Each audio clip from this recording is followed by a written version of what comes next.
espiritual do planeta, que remonta à mais antiga origem da humanidade.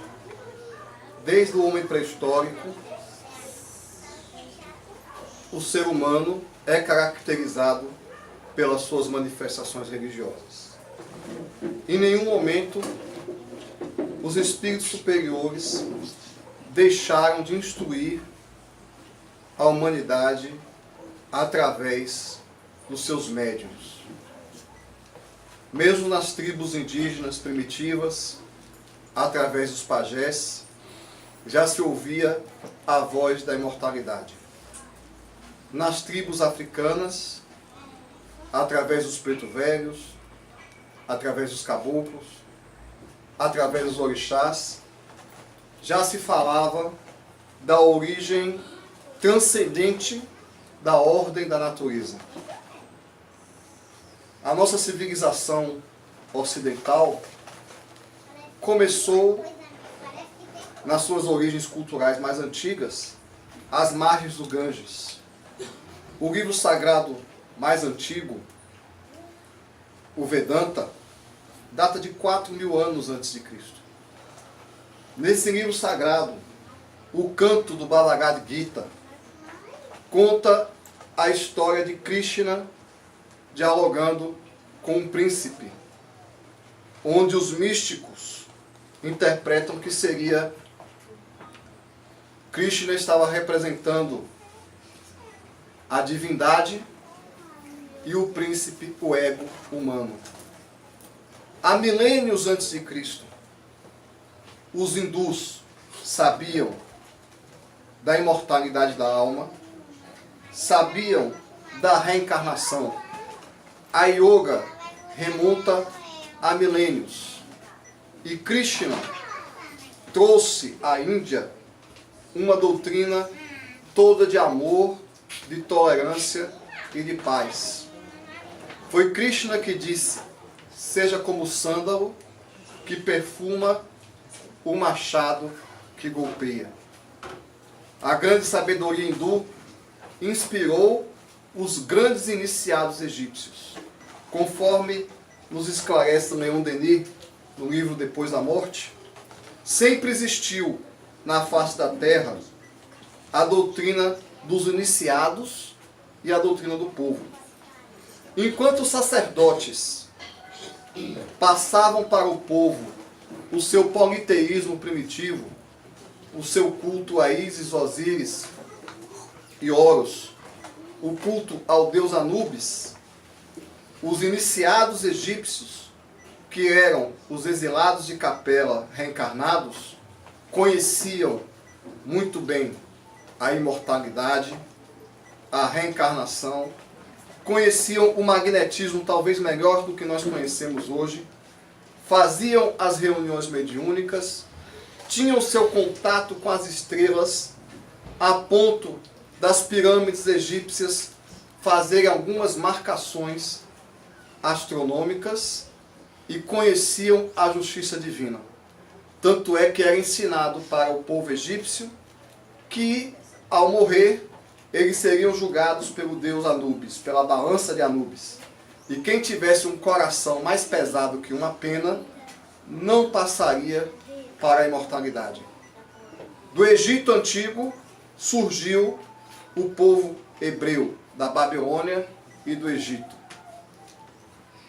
E a Bíblia que nós lemos hoje é apenas uma pálida versão da Bíblia original do hebraico, cujas letras do alfabeto hebraico, as consoantes do alfabeto hebraico, todas elas têm um significado numerológico, todas elas têm um significado místico, que é passado através da Kabbalah. Aliás, só entende o real sentido da Bíblia quem foi educado no meio judaico, porque existe uma tradição oral que não está escrita. Por isso que Jesus disse a Nicodemos, quando ele disse que precisava nascer de novo, e Nicodemos respondeu a Jesus: como pode um homem já velho entrar no ventre da sua mãe? Aí Jesus fez uma repreensão a ele. Você é mestre em Israel e não sabe dessas coisas? Porque os mestres de Israel, todos conheciam a doutrina cristã. Nenhum canto, todos conheciam a reencarnação. Nenhum canto do globo foi esquecido. Há 500 anos antes de Cristo, reencarnou uma série de espíritos iluminados. Na Índia e na China. Na China reencarnou Confúcio, que fundou uma moral, um sistema moral correspondente ao sistema moral espírita de hoje. Um sistema moral e social que até hoje baliza a civilização chinesa.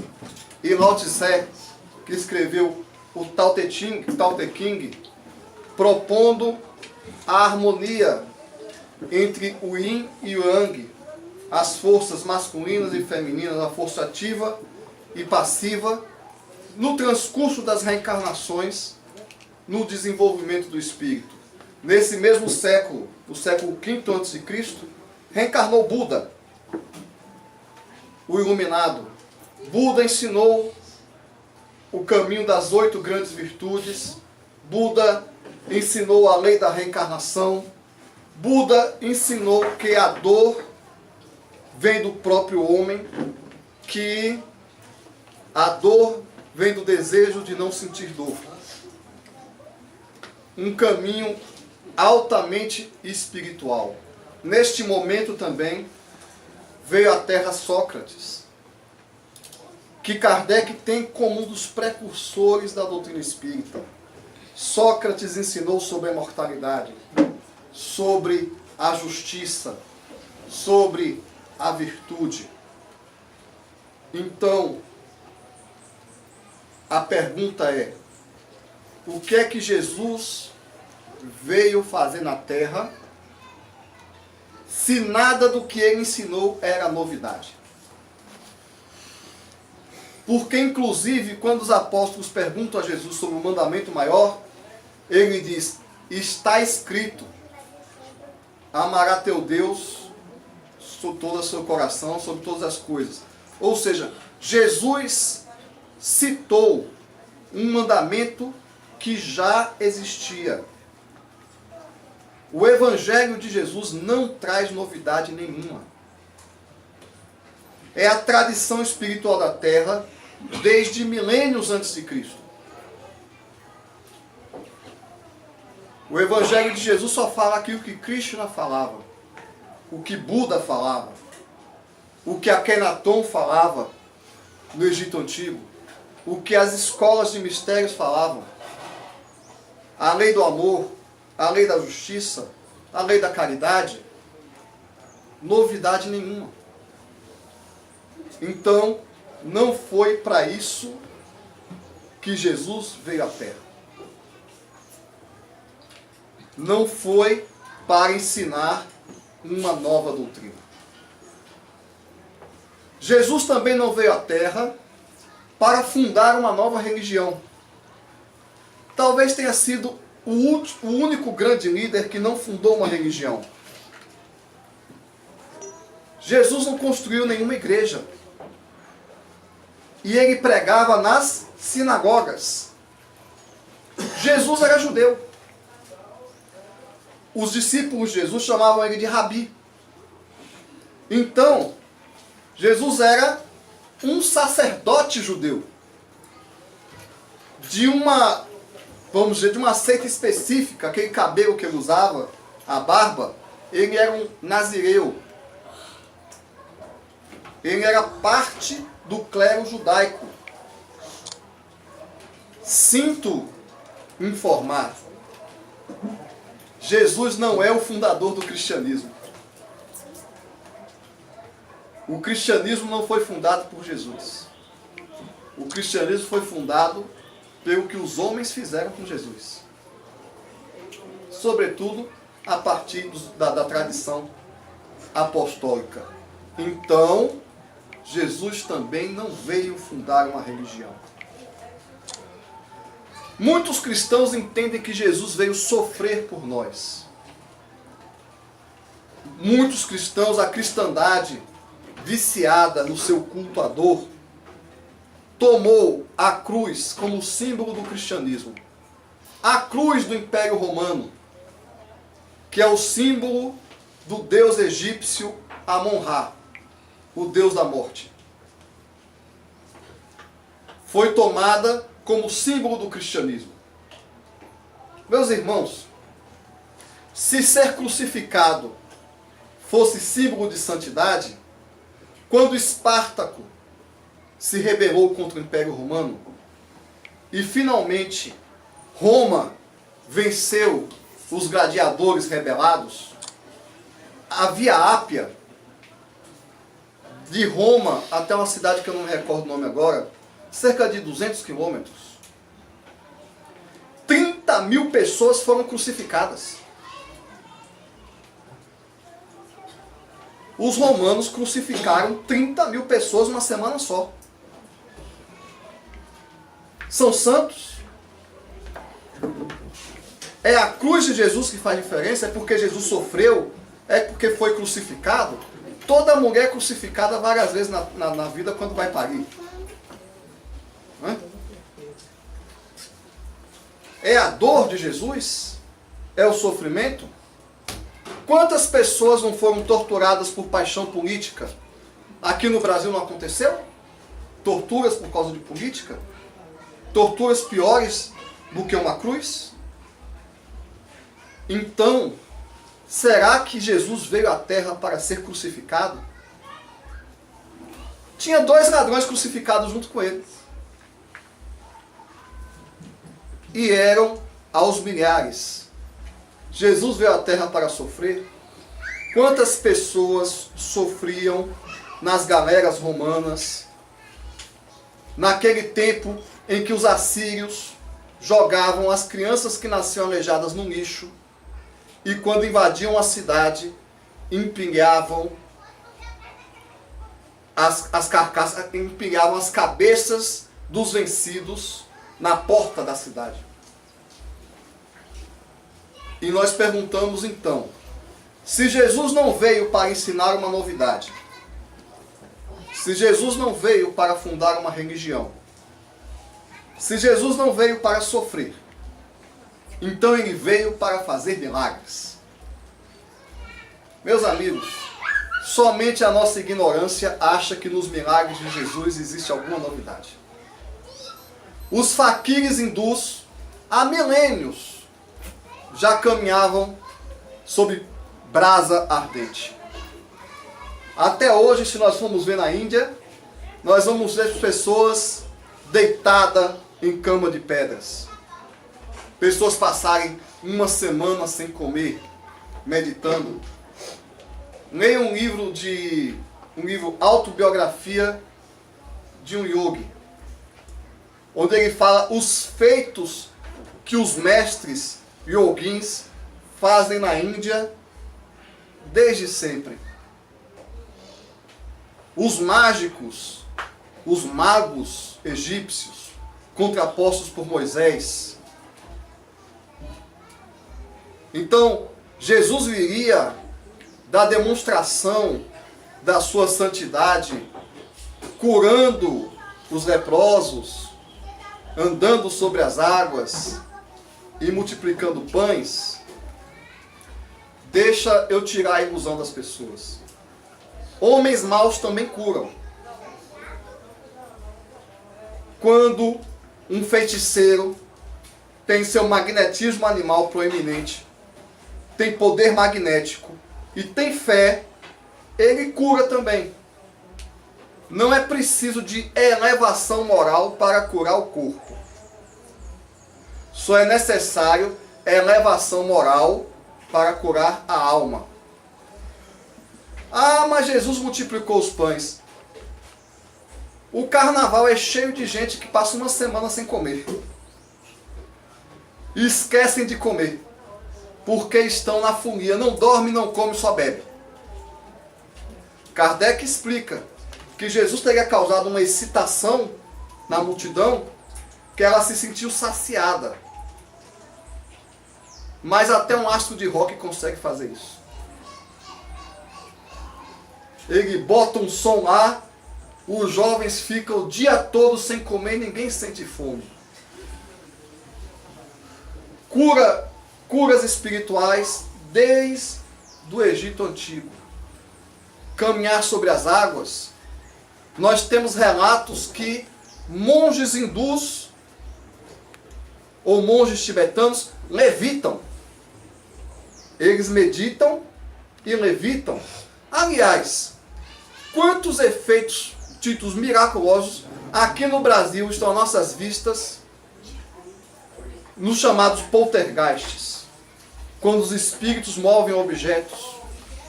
Eu ouvi relatos de um espírito que jogava uma pedra de dentro da casa, a pedra passou pela parede e atingiu uma pessoa que estava passando na rua. Então vamos lá. Se Jesus não veio para ensinar uma doutrina nova, não veio para fundar uma religião, não veio para sofrer por nós, não veio para fazer milagres. Ele veio para nos salvar do pecado original. É uma ideia interessante. Estava Eva no jardim do Éden com Adão. E nós que somos espíritas temos revelações espirituais sobre esse momento.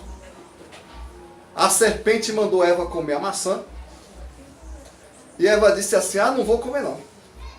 A serpente disse, olha, come que você vai ficar mais inteligente que Adão. Vou não. Você vai ficar mais sabida que Deus. Não. Você vai saber o segredo do bem e do mal. Não quero não. Menina, come que emagrece. Aí Eva comeu.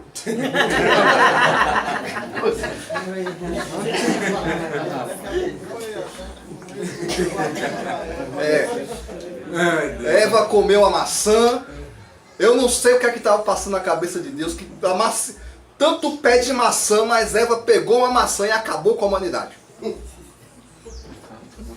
E aí então, Deus manda Jesus com o seu sangue.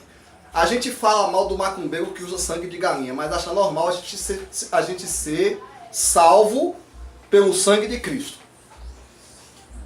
Então, nós somos culpados de algo que nós não fizemos e vamos ser salvos pelo sangue de Jesus.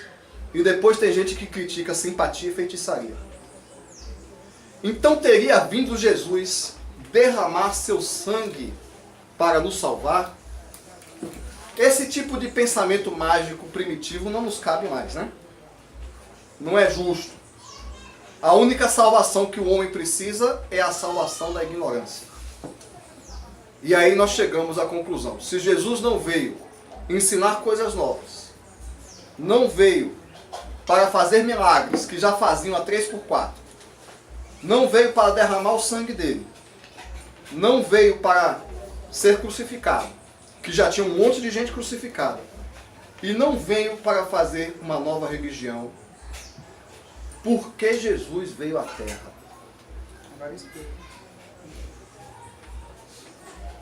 Emmanuel, no livro A Caminho da Luz, nos relata que os espíritos que regem a galáxia, os Cristos interplanetários, se reuniram nas proximidades da Terra 2 vezes nos séculos conhecidos. Há 4,5 bilhões de anos, quando Jesus foi designado para formar esse planeta, e no momento que Jesus veio à Terra para dar testemunho do amor. Foi para isso que o Mestre veio à Terra. Foi só para isso. E onde está o testemunho do amor de Jesus? Nós, ignorantes, nós não sabemos aquilatar o tamanho do sacrifício de Jesus. O sacrifício de Jesus está intervindo para a Terra. No livro Renúncia, Emmanuel relata a vida de um espírito chamado Alcione, que vivia numa cidade formada por prédios de cristais. Alcione estava estudando música com os gênios celestes. Ela estava com a viagem marcada para Sírios, para outra estrela. Mas tinha um homem que era o marido dela de encarnações passadas. Tinha a mãe que estava complicada, o pai. Então ela foi pedir autorização para o superior dela: eu quero voltar para a terra. E o superior dela disse assim: mas Alcione, o que é que você quer fazer naquele lugar? A terra, para espíritos como você, é um campo de sofrimento. A terra é um lugar dos brutos. É um planeta de provas e expiações. Ela disse: mestre, eu sei, mas eu queria ajudar os terráqueos. Mas Alcione, a gente já não ajuda daqui? Não, mestre, é que meus familiares estão passando por problemas. Todos eles têm problemas. Ele diz assim: olha, eu acho que não é essa vez que o seu marido, Pollux, vai vencer as suas imperfeições morais. Não, mas eu tenho minha mãe, eu tenho meu pai, tá bom. Então eu lhe dou uma autorização para você descer a terra. E aí é que vem o detalhe que eu quero contar. Comece a se preparar, porque você vai durar 10 anos para reduzir o seu corpo espiritual para caber num corpo terrestre. Se Alcione, que é um espírito normal, um espírito superior normal, durou 10 anos para reduzir o perispírito dela, o corpo espiritual, o seu corpo de luz, quantos séculos Jesus gastou para reduzir o seu nível espiritual até a humanidade? Os espíritos superiores nos esclarecem que a distância que existe entre o homem e Jesus é semelhante à distância que existe entre o homem e o macaco. Para Jesus nós somos macacos. Trata-se de um espírito que é um engenheiro celeste. É um construtor de planetas. Ele se reúne no centro da galáxia com outros espíritos para dar destinação aos 100 bilhões de estrelas que formam a nossa galáxia. Ele, com a sua equipe de engenheiros siderais, projetou os continentes, as plantas e os animais. E de repente esse espírito reduz toda a sua luz, toda a sua inteligência e vem nascer numa manjedoura no meio de espíritos atrasados. E ele vem reencarnar numa condição completamente desprestigiada para ouvir pessoas que dependem dele para tudo, caluniarem ele ou fazerem pouco caso dele, dizendo: o que pode vir de bom de Nazaré? Um espírito que construiu e governa a terra vem na forma de um carpinteiro. E quando ele vem dizer para o sacerdote, como Humberto de Campos nos conta: eu vim para construir o reino de Deus. Mas você tem um exército? Você tem um príncipe? Da onde é que você vai tirar o material para construir o reino de Deus?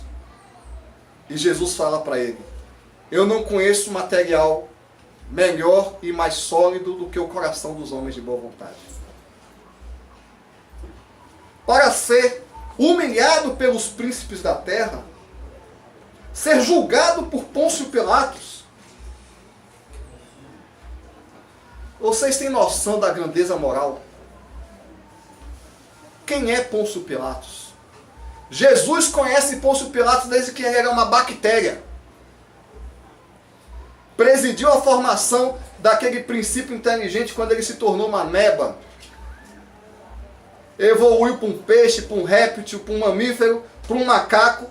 Está ali aquele pobre coitado que Jesus sustenta há milhões de anos. E Jesus tem que ouvir ele dizer: eu tenho poder sobre a sua vida. E Pilatos pergunta a ele: o que é a verdade?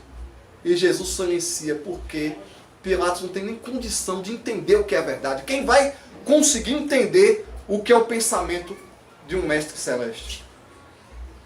E Jesus falava sobre parábolas.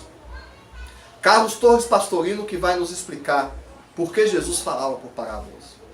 Porque cada parábola pode ser entendida em diversos sentidos de acordo com a maturidade espiritual de quem está ouvindo. Pode ser ouvida no sentido literal, metafórico ou espiritual.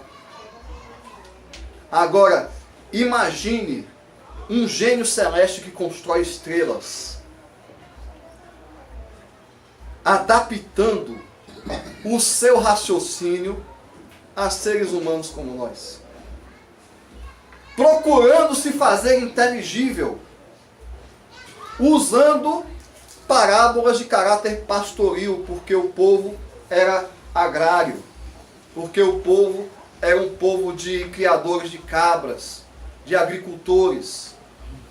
E dentro da tradição daquele povo, Jesus procurava nos elementos da natureza, no casamento, que no Evangelho significa o casamento entre o homem e Deus, os seus ensinos eternos. Quem aqui consegue dar aula de física quântica para um analfabeto? Jesus fez muito mais do que isso. Isso é amor. Sobretudo, a forma mais alta de amor, que é a indulgência. Para aqueles espíritos recém-saídos da animalidade, um gênio que compõe a ordem celeste dos engenheiros siderais, olha para uma prostituta, para um soldado, para um general, para um senador, para um político corrupto, para um ladrão, olha para ele e diz: você é a luz do mundo. Isso é que é a sumidade do amor. A gente acha que amor, e as mães têm essa qualidade, a gente acha que amor é dar uma coisa para uma pessoa, que é perdoar a pessoa, que é dar o presente de Natal, fazer o peru. Mas o supra-suma do amor é acreditar numa pessoa mais do que ela acredita. É buscar um homem como Pedro nas margens do mar da Galileia. Um homem bruto, ignorante, covarde. E dizer: Pedro, venha comigo. Mas, Senhor, eu sou só um pescador. E ele diz para Pedro: eu farei de você pescador de homens. É chegar numa cidade e você quer um discípulo para divulgar sua doutrina. Quem você escolhe? A pessoa mais impopular da cidade, o cobrador de impostos. Venha comigo, Mateus. É escolher como o arauto da imortalidade a pessoa que tem menos crédito de todo mundo. A pessoa que todo mundo menos vai acreditar. Uma mulher, uma prostituta. Maria de Magdala.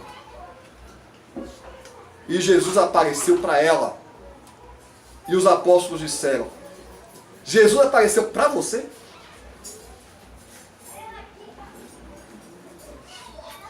É olhar para os apóstolos, aqueles seres primitivos, e ao invés de dizer: olha, eu curo porque eu sou o cara, porque foi eu que fiz esse planeta. Como eu faria, né? Pedro, você tem que comer muito feijão ainda.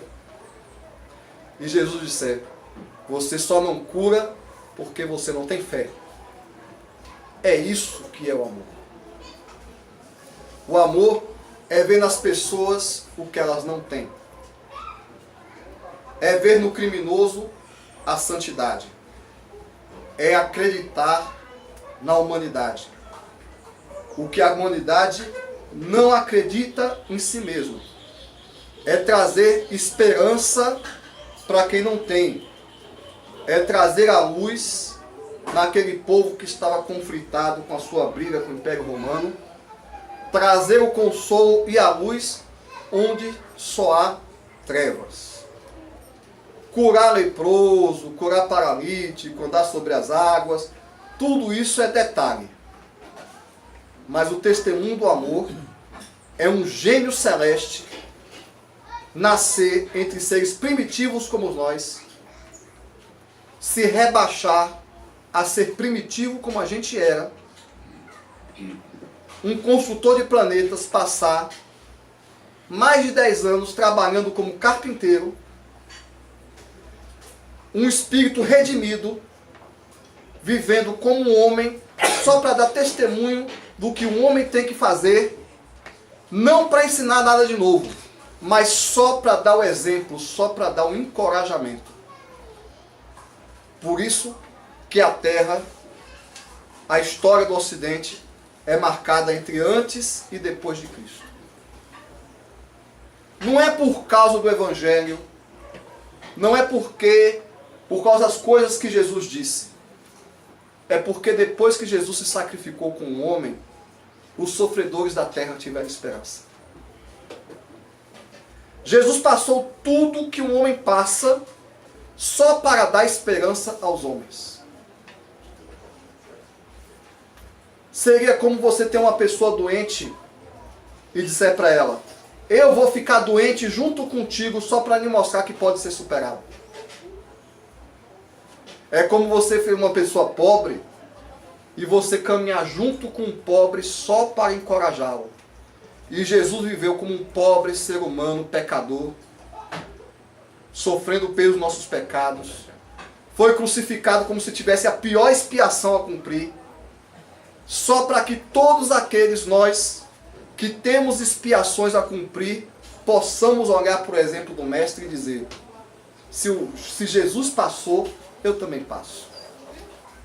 Eu não vim à Terra porque sou um gênio celeste para ensinar. Eu vim à Terra porque preciso progredir e expio os males que eu faço. Mas quando me chega a expiação, quando me chega a pobreza, quando me chega a dor, quando me chega a incompreensão, eu posso olhar para a imagem de Jesus e dizer: o Mestre também não foi compreendido. Minha família não me entende. A família de Jesus também não entendia Jesus. Meus amigos são ingratos. Os apóstolos todos abandonaram Jesus. Minha mãe não entende. Maria também não amava, mas também não entendia Jesus. Ah, eu estou doente. Jesus foi crucificado. Jesus veio à terra só para que os homens tivessem alguém que eles pudessem olhar para consolar as suas dores. Esse foi o sentido da missão de Jesus.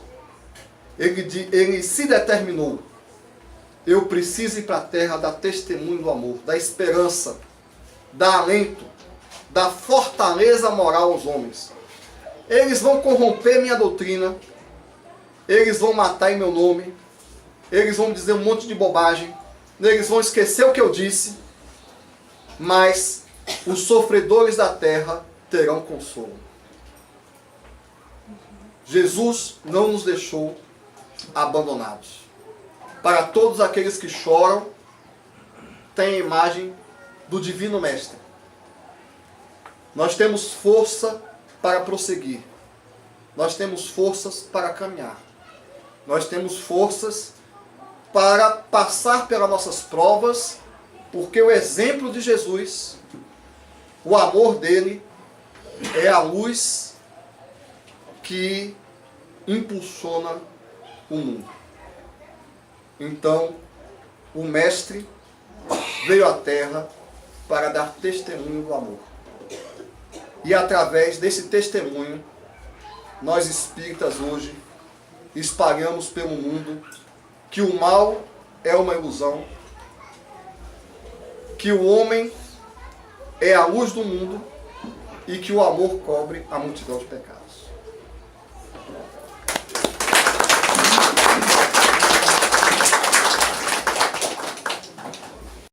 Um rei se encontrava muito doente e pediu a todos os sábios do reinado que lesse todos os ensinamentos e resumisse todo o conhecimento da humanidade numa palavra.